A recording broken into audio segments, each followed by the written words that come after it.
Hey everybody, welcome to another Backlogged replay, my poor excuse to talk about games that I've already played. Excuse me for just a sec, I know these filters can be distracting, let me just, there we go.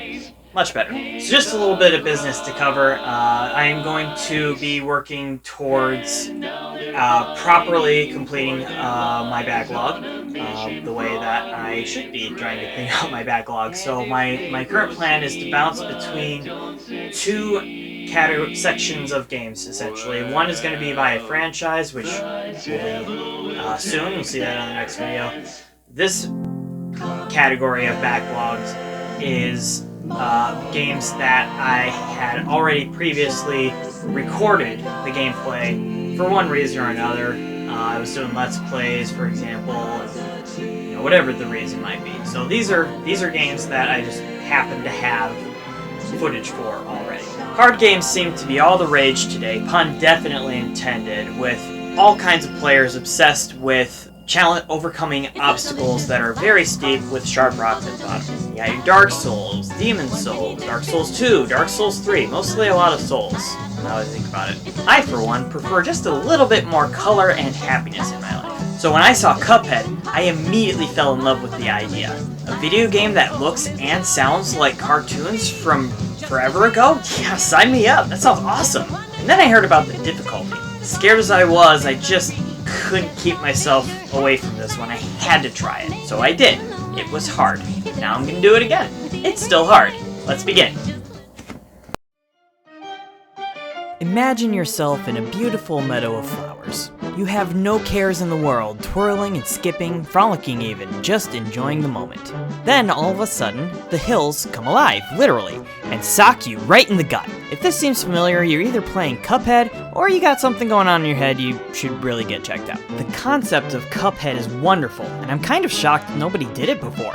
It takes all the aesthetics of 1930s cartoons like Betty Boop and puts it in an equally antiquated style of gameplay, the tough-as-nails Contra-style run and gunner. It's really quite wonderful of MDHR to call back to not only the early days of animation, but of video games too. Like many cartoons, this story is a tale as old as time. Two young containers, Cuphead and Mugman, are hanging out someplace they have no business being.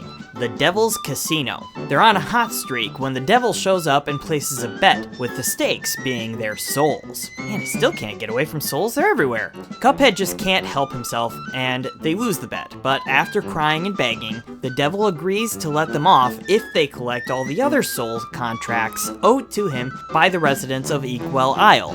After help from Elder Kettle, the pair set off to reclaim those contracts and save their souls. You know, basic kid cartoon stuff. And now we also have the delicious Last Course DLC 2, and don't you think I missed that clever acronym there, Studio MDHR. The DLC introduces a new area with a story centered around the revival of Miss Chalice, a ghostly figure in the main game who merely wishes not to exist as a spirit any longer. She's found a baker who made a type of cookie that, when eaten, allows her to swap places with Mugman and become alive again, but only temporarily. First Cuphead bets his life in the casino, then Chalice here takes his life for herself?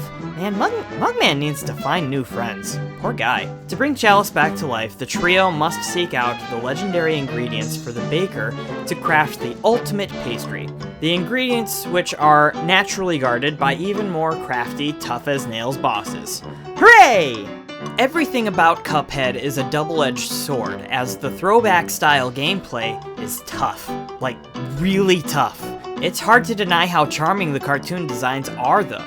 You got piano ragtime tunes, lots of jazz, big band swing tunes, and the cartoon visuals allowed them to get super creative with the bosses. None of them really make sense, but at the very least, they maintain whatever the given theme of the level is. So yes, the clown boss turns into carnival rides, the blimp becomes a moon, and the opera singer turns into an angel. Sure, why not? Okay, now let's talk gameplay. Ultimately, there's nothing altogether new to see here in terms of the gameplay. You got your jump, crouch, dash, and shoot buttons, and a button that locks your movement so you can aim in all directions. There's also a parry move you can use by pressing the jump button again in the air. This can be tough to time right, but the game clearly expects you to get good at it. You also have a special that you can use when it's charged, and a super special when it's charged all the way.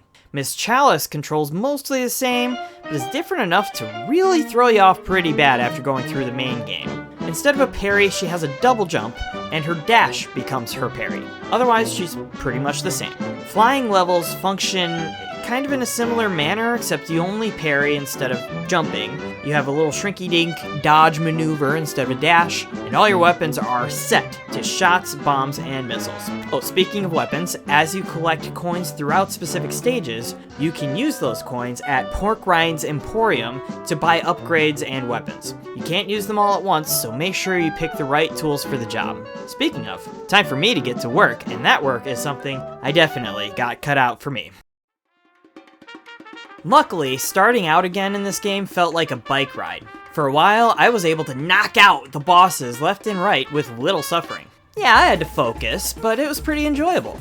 However, the game isn't all that long, so it didn't take long for it to remind me that I had to work for my wins. Cuphead is, at its most basic, a giant boss rush. Sure, there are a couple standard-looking run-and-gun kind of levels, but they're not nearly as cool. It's not like they're bad, but when every boss is as wonderfully designed as these, the normal levels are just, I don't know, there. Because this game is all about those bosses, its approach to gameplay design is entirely about practice. You have to die over and over and over and over and over again to learn the various enemy patterns. It does a great job of hooking you, with each boss taunting you before you restart, and a little gauge when you die to show you how far you got, including which phase of the fight you were on.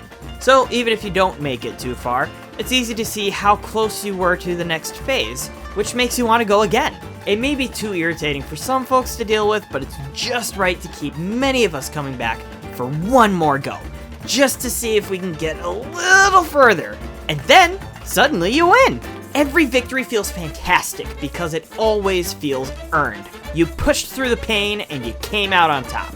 Nice job! I do have a complaint. It's with those flying levels.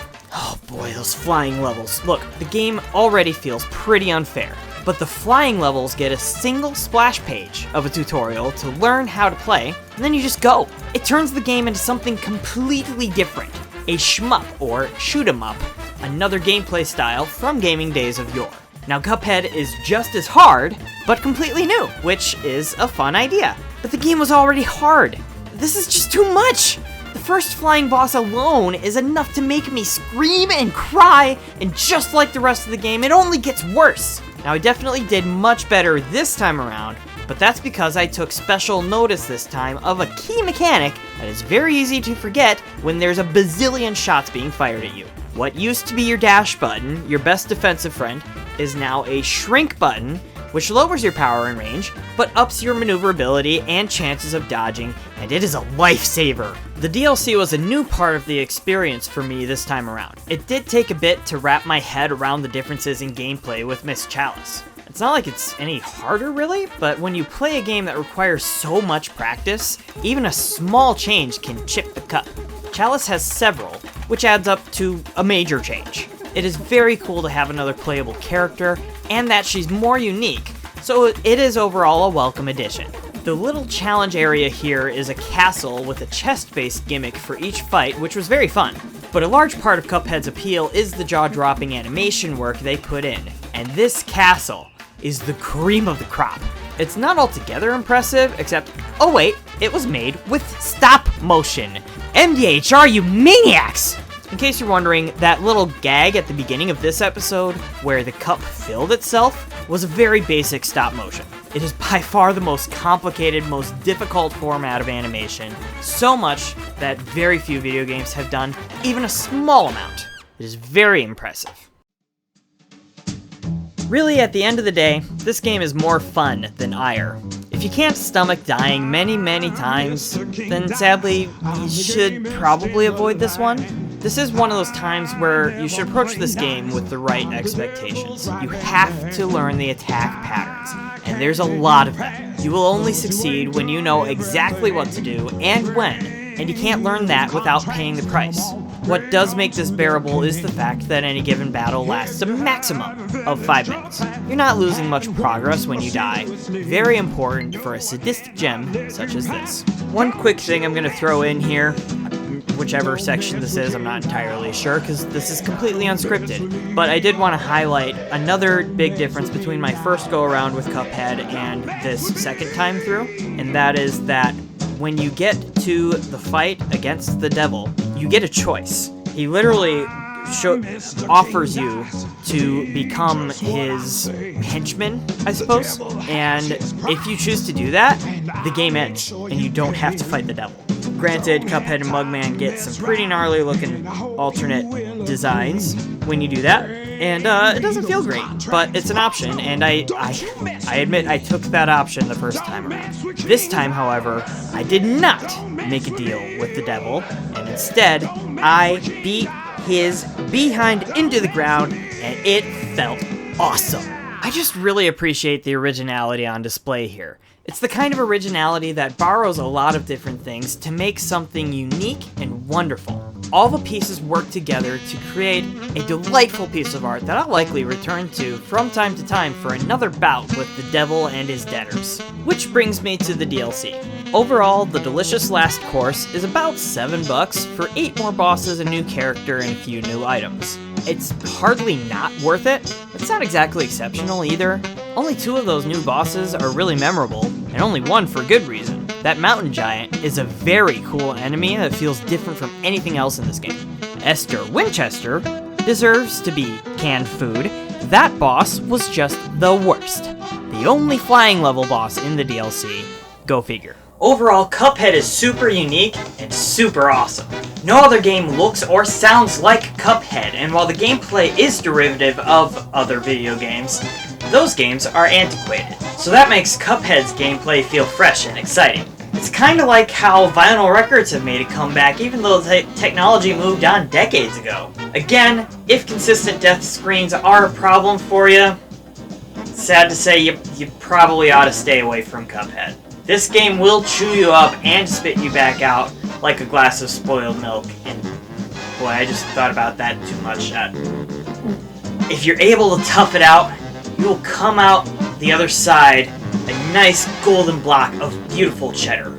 Yes, that pun was cheesy, so let's just move on and say that if you have Cuphead in your backlog already, just try to finish it. It's really a great time, and you'll be glad you did. And if you enjoy this game even a little bit as much as I do, make sure that you check out the DLC as well. Even a little bit more Cuphead is just wonderful.